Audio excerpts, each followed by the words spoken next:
And I know that many of you here are wondering, what is Michael Bolton doing here? I assure you it's not a Honda commercial.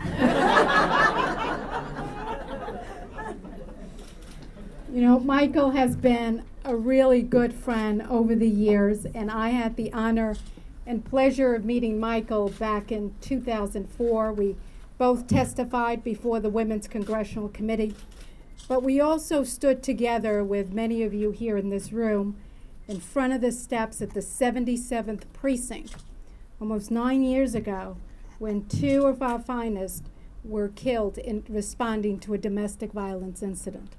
And Michael, then representing the Michael Bolton Charities, had lent his support and has continued to lend his support over the years to our centers. He has been a strong advocate to end violence against women, and I am so proud to know Michael and to have his support, and so honored to have him today. Michael.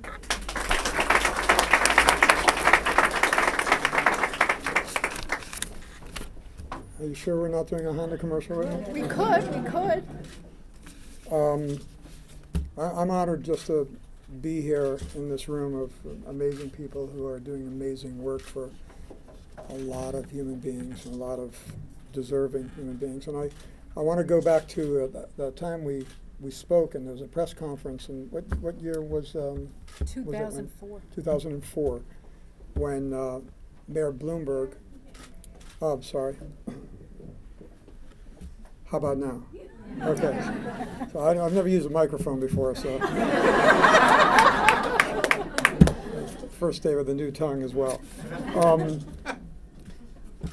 This event was very moving, and Mayor Bloomberg spoke. And before Mayor Bloomberg spoke, there was a mother and her son who had told this story about abuse and escape before there was a place to turn, before there were services that were obviously available.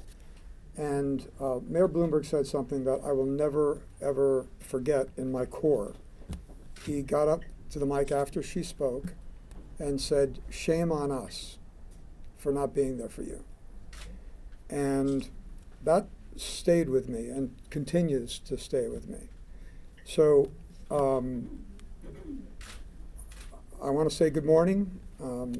I want to thank the district attorney, the deputy mayor, the borough president, and everybody who is involved in any way, shape, or form in what you do.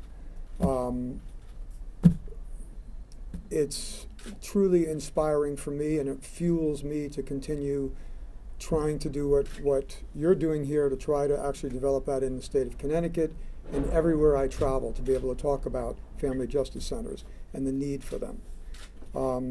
So Commissioner Jimenez, one of my greatest heroes, and Mayor Bloomberg have inspired me.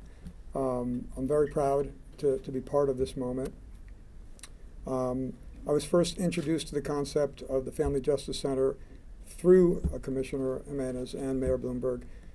Their efforts and dedication, as well as the critical work of the center, has inspired me and my foundation, it's the Michael Bolton Charities, so that I immediately pledged our support in any way possible. I'm now further committed. Since then, Commissioner Jimenez and Mayor Bloomberg have spearheaded the creation of 5 sites in New York: Brooklyn, Bronx, Staten Island, Queens, and Manhattan, which is incredible. My organization was involved in the planning of the Brooklyn Family Justice Center, and since its inception in 2006, we've supported the Brooklyn site with phenomenal success. I think rather than walk you through what you all know about the Family Justice Center saving lives and what everyone has already said, what I would like to do is really, and we are really, really trying hard to create a family justice center in Connecticut, and then replicate it, and then represent the success of the family justice centers all around the country. I travel, I tour the world 6 to 7 months a year, from here to China, to Australia, and Asia, and Eastern Europe, and I used to think that there was a big problem with violence against women outside of the States. And now I feel I have more than, we have more than our hands full here at home in America. So I'm going to do what I can to establish a family justice center in Connecticut. We're open to any assistance. Hint, hint. So I vow to continue this message in all my travels through the states and throughout the world for the need of family justice centers and the education of men, especially young men, at a specific stage of development, the development of their belief systems, because we need to establish with them at a young age that you can never be a real man and be violent with women. You cannot be a real man, and that needs to be taught. So,